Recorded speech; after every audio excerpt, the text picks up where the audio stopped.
দেখো প্রশ্নটিতে বলছে যে মান নির্ণয় করো 106 গুণিত 106 যুক্ত 94 গুণিত 94 কত হবে। তার মানে এই যে গুণফলটা এর মান কত হবে সেটা তোমাকে বলতে হবে। তো এখানে চারটে অপশন দেওয়া দেখতে পাচ্ছি, তো কোনটি সঠিক উত্তর হবে আমরা এখন দেখব। তো এই প্রশ্নটা আমরা সহজে কীভাবে সমাধান করতে পারি সেটাও আমরা দেখব।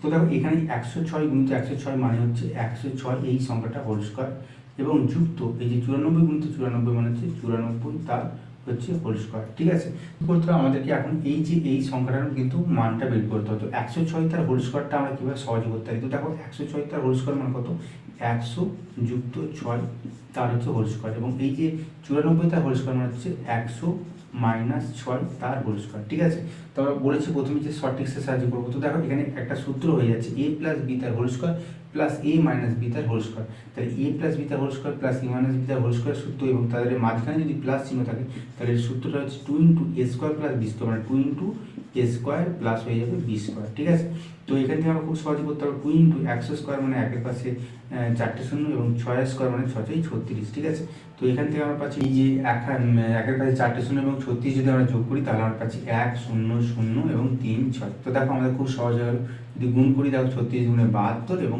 2 একে 2 মানে 200 হয়ে গেল। ঠিক আছে, তো আমাদের আমাদের তাহলে উত্তর পেলাম আমরা 200 এবং তার পাশে 72। ঠিক আছে, তো সঠিক উত্তর দেখতে পাচ্ছি অপশন নাম্বার ডি এতে আছে।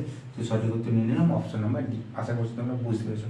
তো এই ধরনের প্রশ্ন এবং তাদের উত্তর পাওয়ার জন্য অবশ্যই তোমরা পেজটাকে ফলো করবে এবং চ্যানেলটিকে সাবস্ক্রাইব করে রাখবে।